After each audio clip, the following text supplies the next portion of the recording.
Hello, hello, hello. Welcome to Al Stock Trades. So I just came back from the hospital, not as a patient, doing my rotation.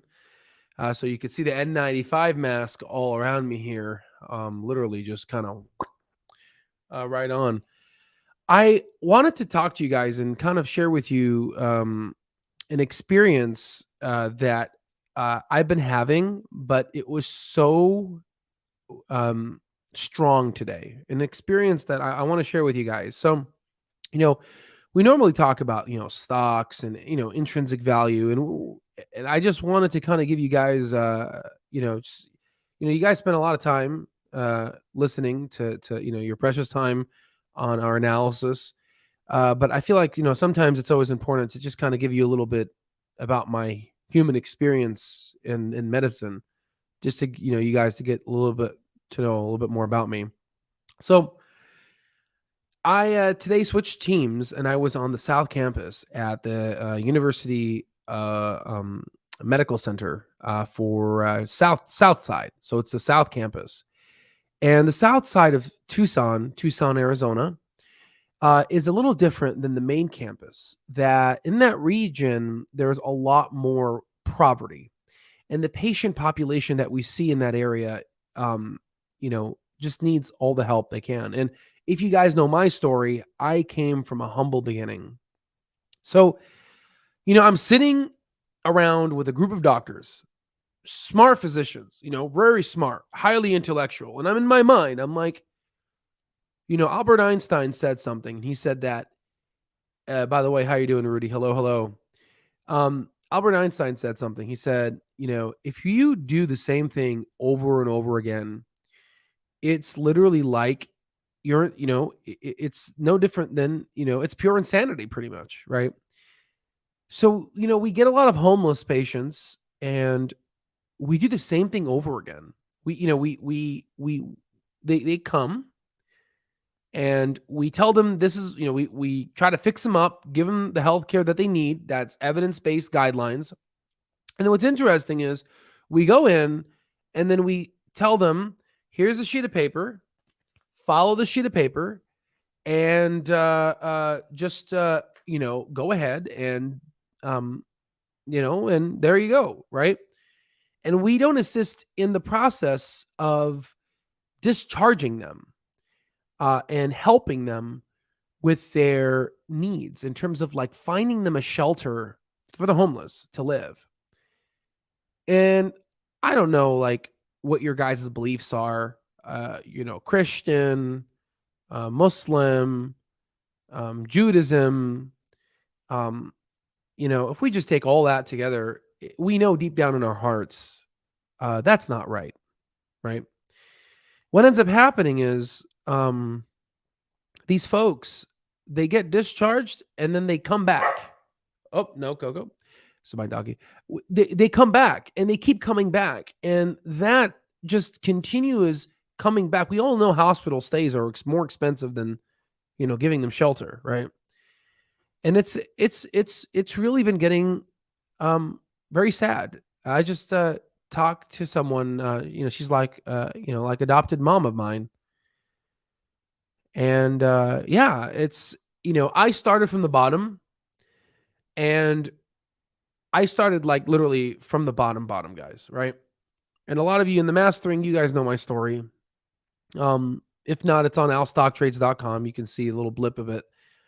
And I can tell you guys, it's very upsetting because now that I'm in the healthcare arena, I am opening up the curtains and I'm seeing behind the screen, behind the curtains, the true healthcare system that we live in. And we have a couple of physicians in our mastering stock market course, and they tell me, they're like, Al, just wait. Al, this is a very tough job. This is, Al, this is like, physician burnout, boom, boom, all these little things. And I see it. I see it. Doctors are not given a lot of resources to take care of their patients. And every year I feel like those resources just get smaller and smaller on some occasions. And I have to say, guys, it's hard. It's hard. Now, why am I talking to you guys about this on the YouTube channel? For me, I started a nonprofit. We rescue produce and we distribute the produce to low income people, and we feed people that unfortunately cannot afford to be fed. But then I realized that that location that we're helping is just so centralized to that location. I'm like, how can we solve this? What are ways to solve and end poverty? And then we created this, the Al Stock Trades platform, teaching people how to do intrinsic value calculations, teaching people. Now, again, there are two ways people can go amongst this. You can do it the long way, which is what I had to do, and learn the essence of how, essentially how to look at stocks. And the great two books you should start off with is The Intelligent Investor by Benjamin Graham and Security Analysis by Benjamin Graham. But it's just, I feel like for me, um, I did not know how rewarding it could be just teaching people how to find financial uh, freedom and independence. Um, it's quite marvelous. The unfortunate part about this is I'm not going to be able to reach out to the homeless folks because they don't have internet, and they don't even have money to invest in. But, hopefully one of these days we might be able to reach out to enough folks that are middle class, that are able to fight this battle called the middle class crunch, where the middle class will just over time get smaller and smaller and smaller. Soon we will have a society, unfortunately, that is the mega ultra rich and sadly the poor. And you see a lot of that in other countries. And I hope that we don't succumb to that, because what point is we call this thing called the American dream. So anywho, this is just kind of my thoughts. Just a little rant I saw. We do the same things over again in healthcare. And I just got a direct answer today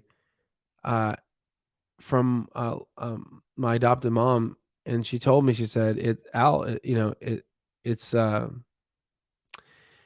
the money. Sadly, it's about the money. And it's a shame that it's like that. And, even me being so smart, 4 degrees, in medicine, it's going to take an army to fix this. And sadly, it may not be in my lifetime that we might be able to chuck against healthcare disparities and actually solve this issue that we have. But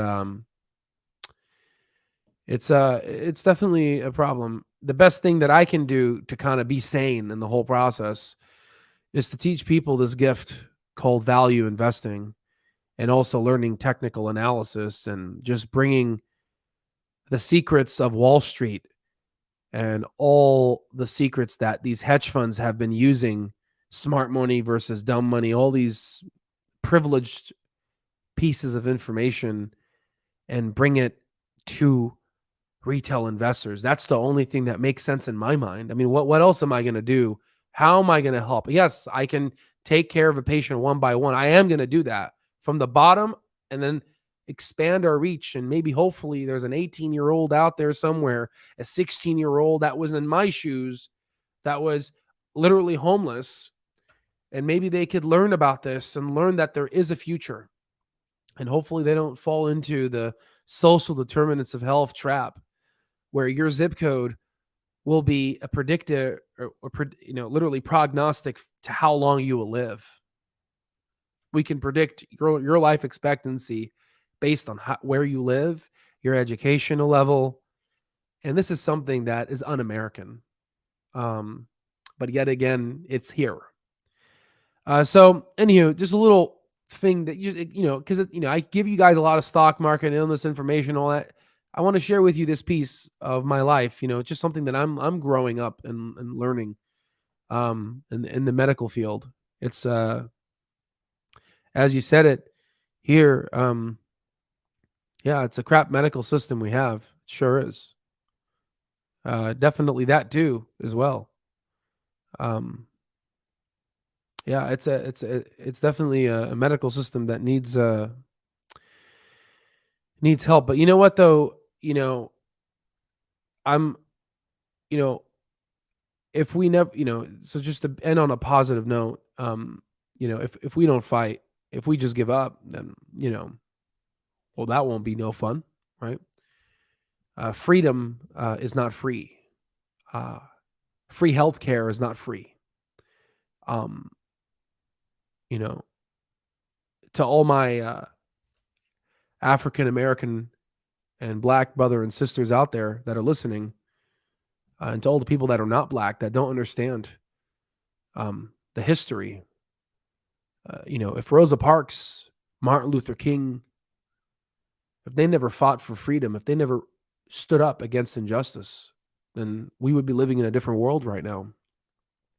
And regardless, of how crap the medical system is, you got to, for all the people that are watching that are in the healthcare, you put on your white coat, and no matter how much resources that gets cut in your pursuit to give the patient the best healthcare, a piece of bread that normally feeds one, if you only get one piece of bread, you cut that into four and you split it, and you're able to, you just got to work with what you have, and you got to continue fighting.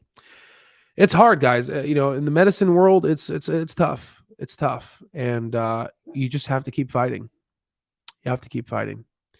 Love each and every one of you guys. We're going to go back to the stocks and all that, but just wanted to give you guys a little piece of something that I'm like, wow, but we can't give up. So love you guys a lot. Comment down. I want to hear what you guys think. What are your interactions with the healthcare system? Tell me how it could be better. Tell me, as someone who's aspiring to become a physician, what are things that I can do that you've seen a deficiency within the physician or in the healthcare system that I could be better to serve, so another future patient doesn't feel how you felt like. Because that's the best. Only way we can do is we keep moving forward. All right, love you guys a lot. Got to keep fighting, and we got to keep putting one foot against the other. Okay, love you guys a lot. God bless, and always, we always put God first, regardless if it's dark and gloomy, and you just got to put God first in everything we do. All right, and that's what you got to do. Love you guys a lot.